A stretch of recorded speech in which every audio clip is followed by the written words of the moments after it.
Oke, bismillah. Assalamualaikum warahmatullahi wabarakatuh.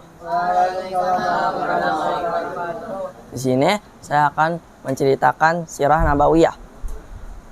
Pertama, tanda-tanda kenabian dan kabar gembira kebahagiaan. Jadi, saat Nabi Muhammad melihat kejelekan kaumnya, kebusukan, lalu Nabi Muhammad pun memutuskan untuk menyendiri di Gua Hira yang berjarak 6 km dari Masjidil Haram dan ketinggian 200 meter. Jadi saat sudah nyampe, nanjak lagi 200 meter. Bisa dibayangkan. Dan beliau beribadah di Gua Hira selama 1 bulan full setiap tahunnya. Iya, di bulan Ramadan. Lalu permulaan kenabian dan turunnya wahyu.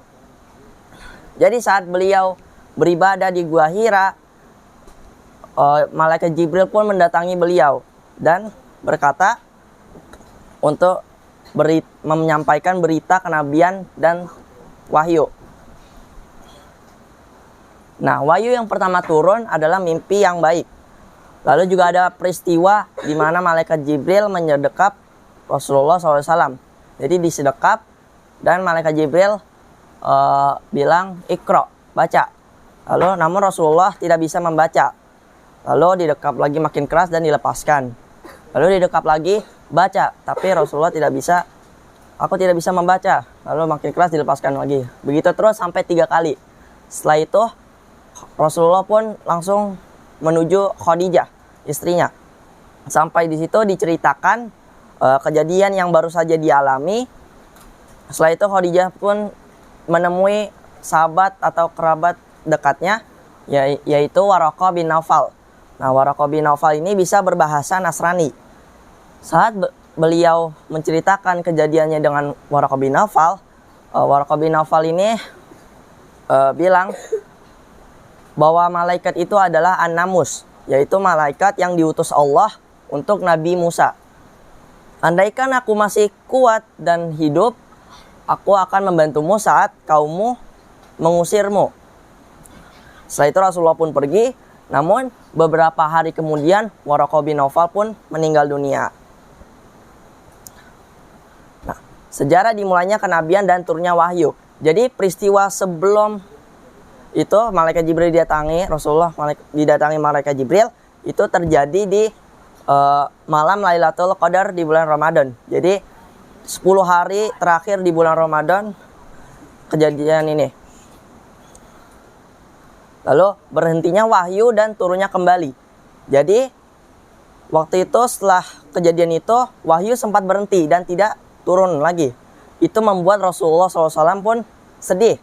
Namun di sisi lainnya Rasulullah pun ketakutan Rasulullah pun hilang.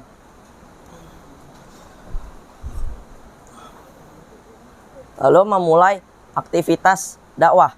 Jadi saat memulai aktivitas dakwah untuk pertama kalinya, Rasulullah ini memulainya dengan cara sembunyi-sembunyi. Jadi Rasulullah ini pintar.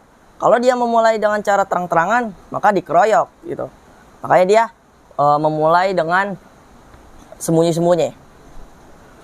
Lalu ada generasi awal dakwah. Jadi Rasulullah mendatangi orang yang pertama kali masuk Islam dan mendakwahinya pertama kali, yaitu adalah Khadijah. Kenapa? Karena Khadijah adalah orang yang menyaksikan seluruh kejadian yang beliau alami. Makanya saat dijelaskan Islam bagaimana, beliau pun langsung masuk Islam. Lalu juga ada setelah Khadijah, beliau mendatangi Abu Bakar As-Siddiq.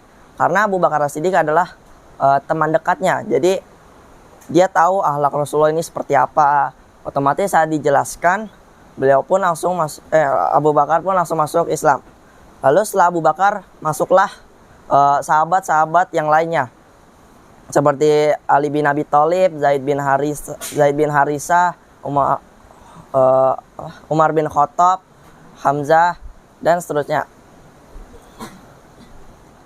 Lalu yang terakhir ada ibadah dan tarbiyah kaum mukminin. Setelah turunnya kejadian-kejadian sebelum itu, lalu adalah munculnya ibadah sholat. Jadi dulu itu tidak diketahui adanya ibadah, awal mulanya, larangannya. Begitu pula larangannya. Larangannya pun muncul. Dulu itu khamar itu halal. Namun karena ada salah satu sahabat Rasulullah meminum khamar dan menjadi imam, lalu mabuk-mabukan, sholatnya nggak benar, akhirnya turunlah wahyu bahwa khamar itu haram. Oke, mungkin segitu saja yang saya dapat sampaikan. Kurang lebihnya mohon maaf. Assalamualaikum warahmatullahi wabarakatuh.